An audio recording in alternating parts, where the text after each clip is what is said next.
I mean, we've seen it. I'm sure in the first quarter y'all seen it developing. 16 in the first, and then midway through the second, all of us on the bench still looking up. I mean, it's just like that every game for Kyle. When you look up, like, damn, he got 10, 12, 14 points already, and we seen he was well on his way to a high scoring night. So 60, the night after Carl Towns had an incredible performance, and then to have Kyrie do it the next night. The league is an amazing place right now. You're seeing a lot of talent and skill being displayed on display every night, and this was one of the elite ones. You know that you guys are first teammate that Ever? No, I didn't know that. It's a cool stat. I mean, I think you can see that we're both in a nice little groove right now, and we want to continue, and we know this is a huge night for Kai. But he even said it coming into the locker room. It's like we got more to do, and I love that mentality, even on a special night like this. First of all, congratulations.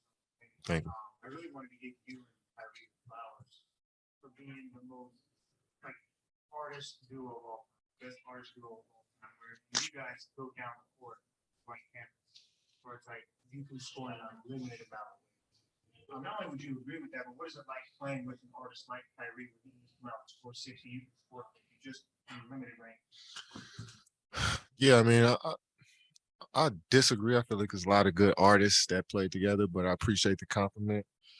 But the game of basketball, we both look at it as an art form, and every time down, anything can happen. And you got to be prepared for any situation. And you've seen that tonight, and you've seen that over the course of our careers, just being ready and prepared for each moment and trying to do the best that we can do. And it's going to be some nights where you have 60 pointers, 50 pointers, and then it'll be some nights where you may not produce the way you want, but it all matters at the end of the day, and it all helps you develop as a player and a person. So, yeah, when we approach the game with that artist-like mentality, is always fun when you end up with nights like this. Having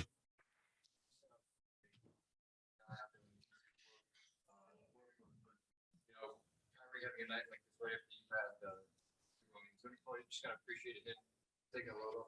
Most definitely. I mean, I love sitting in the fourth and seeing my teammates go out there and play great basketball and lead us to, finish off a win for us. And I also love to play a lot of minutes too. So, games like tonight is pretty cool to me, and where we can watch an incredible performance like that from an individual, but also from our team, the way we shot the ball, 60%, 59, 60% from the three. Like, we just play a great brand the whole night. So, just try to do what's required of me out there tonight, and didn't need to do much.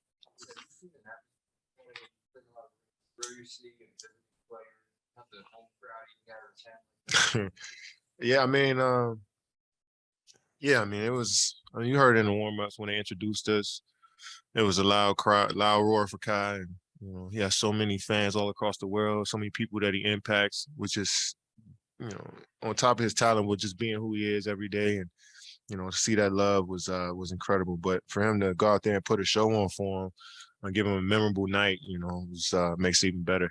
So the high express even a lot more different, a lot more work you have to do. Now that you guys go home, have a 3 straight game, how do you avoid there being kind of hangover effect? Obviously, you can't replicate high, you can't replicate 6 points, but how do you make sure emotionally? I mean, we're almost in April, and this has just been our season, where we have Kai for a couple games, and then next game, like we are at this point, I think we know how to adapt to it, and we don't. Let me rephrase that. Like, we need him in the lineup, but we understand that every other game we might not have him, so guys will step up, and that's just the nature of professional sports. Next man up mentality, but we're pretty used to it at this point. Follow up on that, obviously, you say people who say the mandate does not make sense, but his teammates should have been pushing more to get the vaccine because of how much. Yeah, I mean, I wasn't Me and Kyrie had conversations about the vaccine and what it meant to him and to me. And at the end of the day, I didn't think it was my decision to, on what he wanted to do with the vaccine. I mean, I gave him how I felt about it, and we talked about it, but that's ultimately his decision. So I was never going to force anybody to do something with their bodies that they didn't want to do. But we passed all that right now, and it's just not making sense. So I didn't say anything 5-6 months ago about how I was feeling. But at this point, I felt like I just wanted to speak up. If it doesn't get rolled back, you can't play. You think he deserves more criticism than the rest of the group because of the choices made? Okay. I mean, you're gonna get. I don't know what he deserves. I mean, criticism and what he deserves. Like, I'm not even trying to get involved with that. I don't know. Like, I don't think anybody deserves criticism for doing something that didn't harm anyone or affect anyone's lives. More than anything, it affected him the whole year. He had to hear all the noise individually. So, nah. In other words, you don't feel like he let the team down by making the choice.